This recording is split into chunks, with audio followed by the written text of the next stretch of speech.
प्यारे बच्चों, आज हम पढ़ेंगे कक्षा 6 की पुस्तक सामाजिक राजनीतिक जीवन का अध्याय नंबर 1। लेसन का नाम है विविधता की समझ। विविधता का अर्थ होता है भी बहुत सारे अंतर। जैसे हमारा एक भारत जो देश है वो बहुत बड़ा देश है। इसमें अलग अलग धर्म और जातियों को मानने वाले लोग पाए जाते हैं। अलग अलग बहुत सारे राज्य पाए जाते हैं और सभी राज्यों में अलग अलग भाषा बोलने वाले लोग समुदाय पाए जाते हैं। वे अलग अलग भाषा, उनके रहन सहन, तौर तरीके, भोजन, वेशभूषा बिल्कुल अलग अलग पाई जाती है।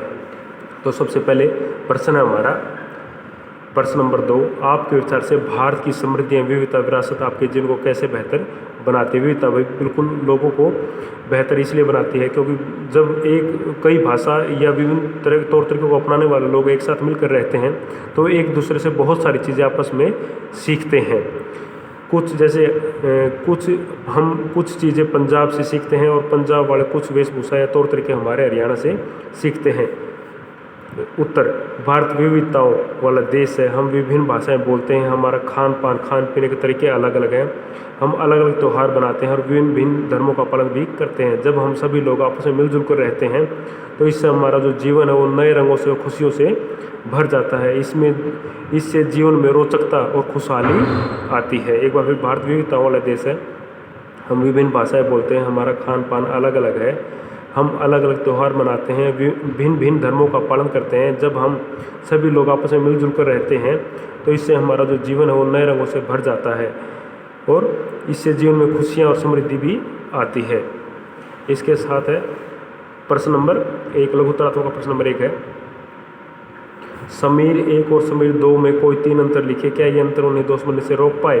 मैं नंबर 1, समीर एक हिंदू धर्म को मानता था। समीर मतलब इसमें इस लेसन के अंदर दो व्यक्तियों का वर्णन किया। दोनों का नाम एक जैसा है लेकिन एक हिंदू धर्म से संबंध रखता है और दूसरा मुस्लिम धर्म से, तो उनके विषय में बताया गया है।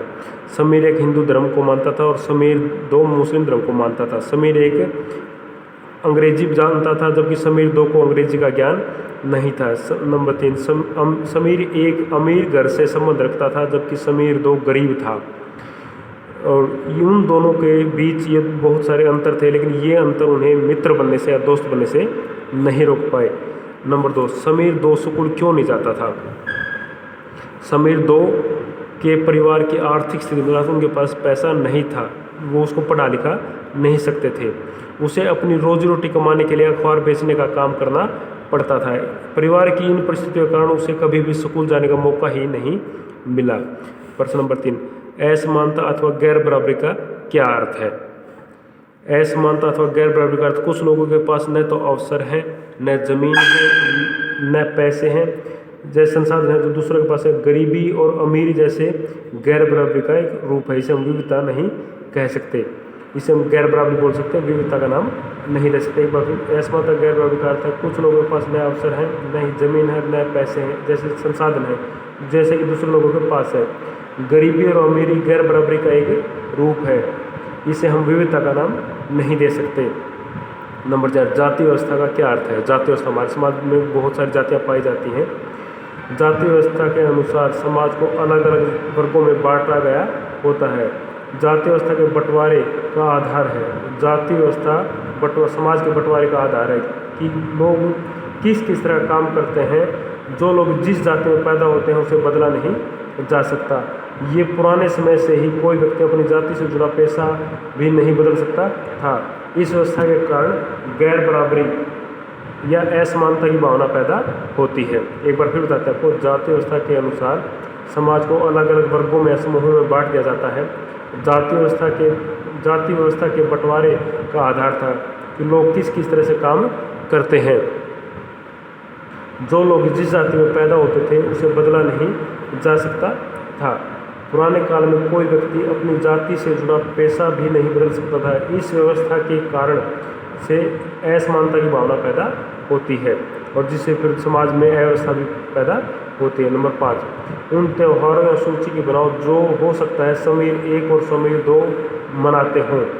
समीर एक हिंदुओं के त्यौहार जैसे दिवाली, दशहरा, दुर्गा पूजा, जन्माष्टमी, रामनवमी, रक्षाबंधन इत्यादि त्यौहार मनाता होगा। समीर 2, वह एक मुसलमान था।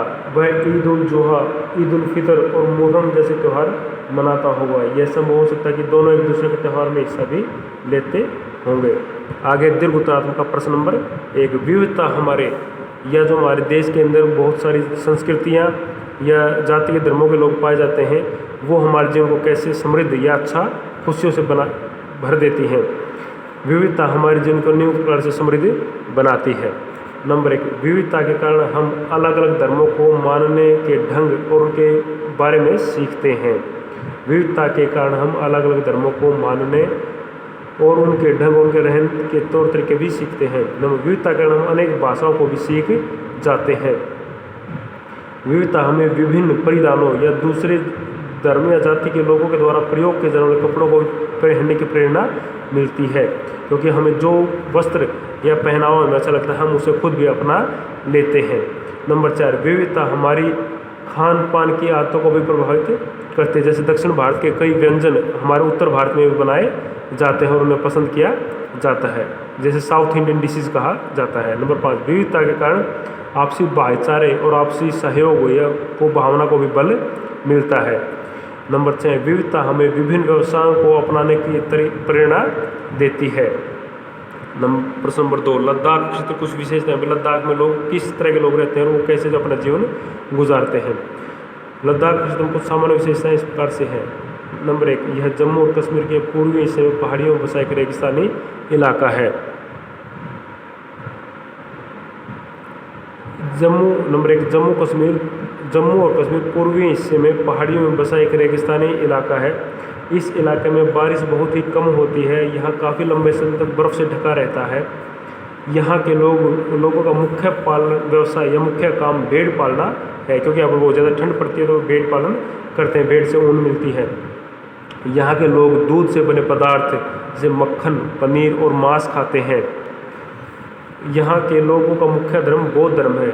यहाँ पर मुस्लिम लोग भी काफ़ी संख्या में पाए जाते हैं। नंबर 2, तिब्बत का ग्रंथ केसर सागर यहाँ बहुत प्रचलित है। एक बार फिर बताते हैं आपको। लद्दाख का क्षेत्र की कुछ सामान्य विशेषताएं निम्नलिखित हैं। नंबर 1, यह जम्मू और कश्मीर के पूर्वी हिस्से में पहाड़ियों में बसा एक रेगिस्तानी इलाका है। रेगिस्तान उस इलाके को कहा जाता है जहाँ पर फसलें नामात्र ही उगती हों या वहाँ पर बहुत ज़्यादा ठंड हो या बहुत ज़्यादा गर्मी हो। तो जो आपका लद्दाख है वो एक ठंडा रेगिस्तान है। इस इलाके में बारिश बिल्कुल भी नहीं होती। यहाँ पर काफ़ी लंबे समय तक बर्फ़ से ढका रहता है।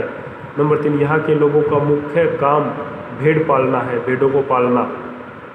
यहाँ के लोग दूध से बने पदार्थ मक्खन, पनीर और मांस खाते हैं। नंबर 5, यहाँ के लोगों का मुख्य धर्म बौद्ध धर्म है, लेकिन यहाँ पर मुसलमान लोग भी काफ़ी संख्या में पाए जाते हैं। नंबर 3, तिब्बत का ग्रंथ केसर सागर बहुत प्रचलित है। आगे आपका आखिरी प्रश्न है, केरल की विशेषताएं बताइए। केरल भारत का दक्षिण भारत का एक राज्य है, उसके विषय में। नंबर 1, केरल भारत के दक्षिण पश्चिम कोने में बसा हुआ एक राज्य है। नंबर 2, यह राज्य एक तरफ अरब सागर से और दूसरी तरफ पहाड़ियों से घिरा हुआ है। नंबर 3, केरल में मसालों का उत्पादन मतलब गर्म मसाले जैसे दाल, काली मिर्च, लौंग, इलायची बहुत उत्पादन होता है। नंबर 4, केरल के लोग विभिन्न धर्मों का पालन करते हैं। यहाँ पर यहूदी, इस्लाम, हिंदू, ईसाई और बौद्ध धर्म को मानने वाले लोग पाए जाते हैं। नंबर 5, केरल की उपजाऊ जमीन और जलवायु चावल की खेती के लिए बहुत ही अच्छी मानी गई है। एक बार फिर बताता है आपको, केरल की सामान्य विशेषताएं इस प्रकार से। केरल भारत के दक्षिणी पश्चिमी कोने में बसा हुआ एक राज्य है। नंबर 2, यह राज्य एक तरफ अरब सागर और दूसरी तरफ पहाड़ियों से घिरा हुआ है। नंबर 3, केरल में मसालों का उत्पादन बहुत अधिक होता है। यहाँ पर काली मिर्च, लौंग और इलायची का बहुत उत्पादन होता है। नंबर 4, केरल के लोग विभिन्न धर्मों का पालन करते हैं, जिनमें यहूदी, इस्लाम, हिंदू, ईसाई और बौद्ध धर्म को मानने वाले लोग रहते हैं। नंबर 5, केरल की उपजाऊ जमीन, जलवायु चावल खेती के लिए बहुत ही अच्छी मानी गई है। प्यारे बच्चों, आज के लिए आपका लेसन समाप्त होता है। धन्यवाद।